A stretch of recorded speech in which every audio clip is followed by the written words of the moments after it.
میرا جواب ہے کہ قطعاً نہیں، بلکہ یہ بدعت ہے. یعنی یہ بجائے آپ کو کوئی ثواب دلانے کے الٹا جو ہے آپ پر گرفت ہو جائے گی. ایسی کوئی چیز صحابہ سے ثابت نہیں ہے، اور ہمارا دین وہی ہے، ما انا علیہ واصحابی. رسول نے فرمایا جس چیز پر میرا عمل ہے اور میرے صحابہ کا ہے، دین تو اصل میں وہی ہے. جہاں تک ایصال ثواب کا تعلق ہے، اس میں ہمارے ہاں ذرا کافی مختلف آراء موجود ہیں.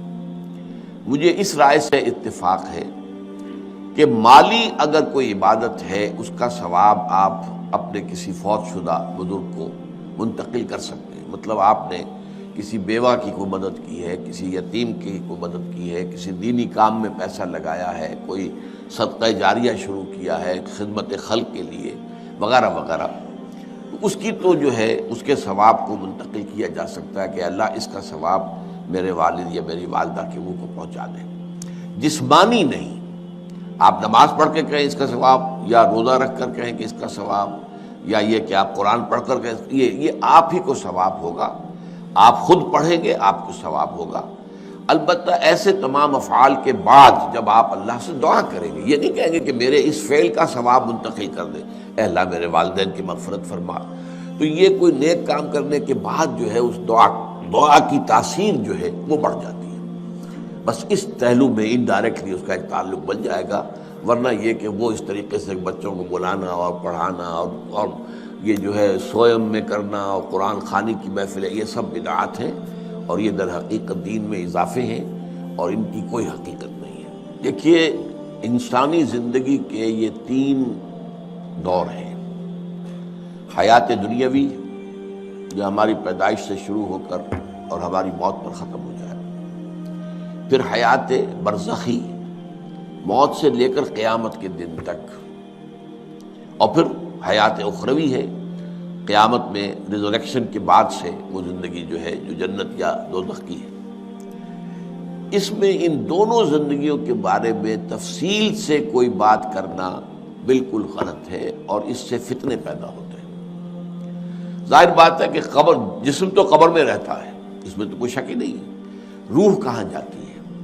کیا وہ بھی قبر ہی میں رہتی ہے یا کہیں اور چلی جاتی ہے؟ قرآن مجید میں سجین اور اعلیٰ علیین کا ذکر موجود ہے، لیکن یہ تمام چیزیں متشابہات میں سے ہیں. یہ تمام چیزیں قرآن مجید میں سورہ آل عمران کے شروع میں بیان کیا گیا ہے کہ ہم نے یہ کتاب اتاری ہے، اس میں کچھ آیات محکمات ہیں، کچھ متشابہات ہیں.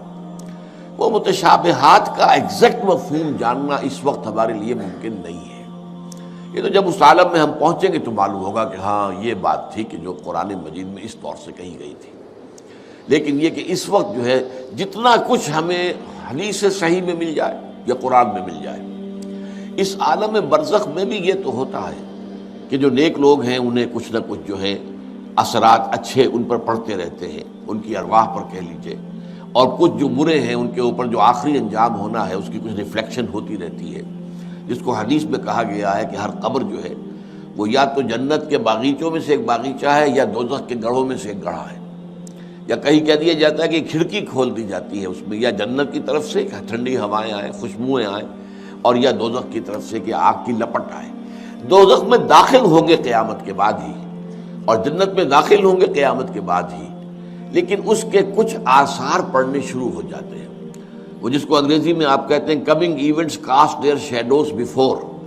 بعد میں آنے والے واقعات جو ہیں ان کے کچھ سائے جو ہیں پہلے سے آنے شروع ہو جاتے ہیں. تو اسی طرح سمجھیے کہ جو کچھ آخرت میں کسی انسان کے ساتھ ہونا ہے اس کا ایک عکس جو ہے وہ عالم برزخ میں شروع ہو جاتا ہے.